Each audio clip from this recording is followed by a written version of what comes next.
If you are a midlife woman or you're coming up on this powerful season of growth, this is the podcast for you. Welcome to Unraveling Together. I'm Samantha Graber, also known as Dr. Sam, seasoned holistic health physician and woman in the midst of midlife's unraveling. Unraveling Together is a place we talk about the things we just don't talk about, but so desperately need to as women. Together we untangle ourselves from our pasts and weave a beautiful web for a future we so deeply desire to bring to life. Grab a cup of chai, water, tea, or joe, and let's get to it.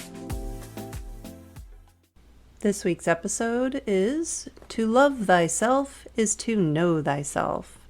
Self-care is a phrase we're all familiar with thanks to social media. One we don't hear as often is self-love, or when we do hear the term, it is painted with a negative brush. Self-love is often misconstrued as being full of oneself, conceited, narcissistic even, which is a phrase that I think is used way more often than it's truly applicable. Self-love is none of those things.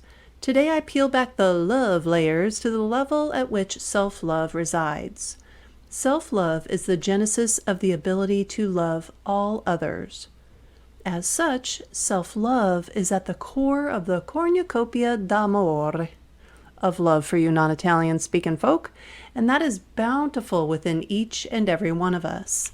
While we're on the topic of different languages, this is something I've pondered for quite some time now.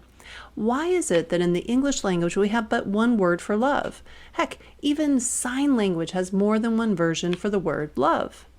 But I digress. Back to self-love.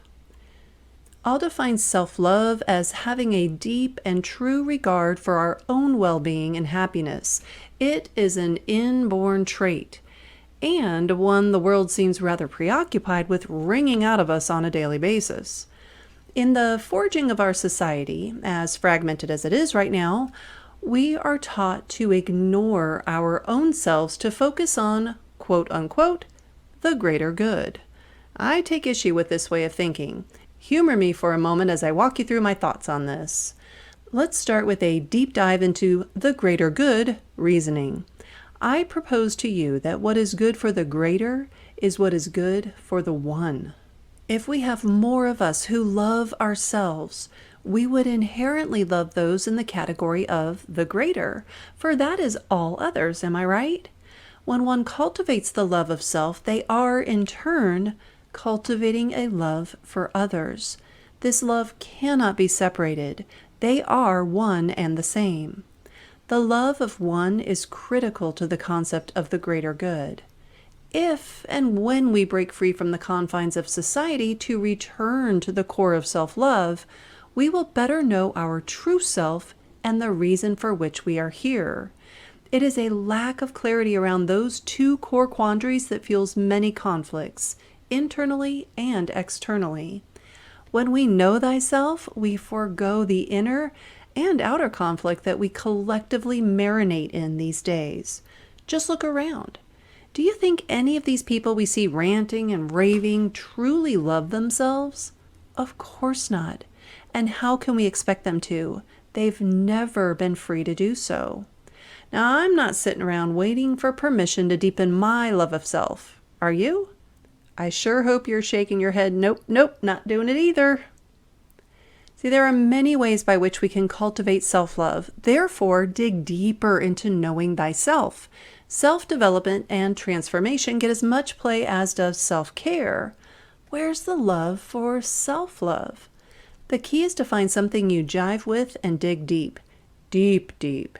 If you just doggy paddle on the self-love surface, you'll look busy, but all you'll really be is tired and wet and probably cold. So I advise you avoid that approach. Stick around and plug into my musings through this newsletter, my YouTube channel, or any social media at the handle at Dr. Sam Graber. It is my greatest intent to create a dialogue around some of the topics we just don't talk about. I look forward to intelligent and heartfelt conversations, ones in which we both come out the other side more fulfilled and with a better understanding of the other. You see, I'm one of those weirdos who actually likes to hear from those who have differing opinions. It is these differences that season our lives so richly. They stem from different experiences at different stages that resulted in the same ringing out of our inborn trait of self-love. And when the conflict marinade is boiled down, we are more similar than we are different at our cores. I am confident that the more we focus on truly loving ourselves at our core, the more authentically we will know ourselves. When we know our true selves, we will operate from our inborn center of direction, which will help us fulfill our deepest of desires. This is a beautiful positive feedback loop, and one that is absolutely in the interest of the greater good.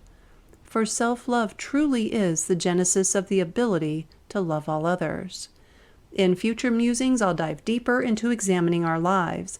In my humble opinion, the cause of many a midlife crisis lay at the feet of this examination, and more accurately, the lack thereof. A proactive midlife unraveling is where the umami of life surfaces, often following a rapid boil. Follow me for more cooking tips. I love food, and I will draw a parallel between it and just about anything else whenever I get the chance.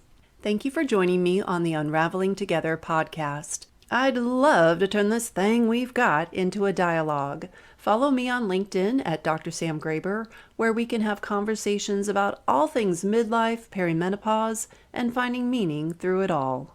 If you want a deeper dive into exploring your midlife experience, consider joining the Unraveling Together community of rebellious midlife women.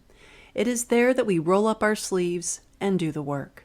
Unraveling Together is a resource hub, roadmap, and online coaching community curated by yours truly. We are navigating this time called midlife together, for we truly believe we are stronger together. And when unravelers are in need of an assist, they have all of us there alongside them.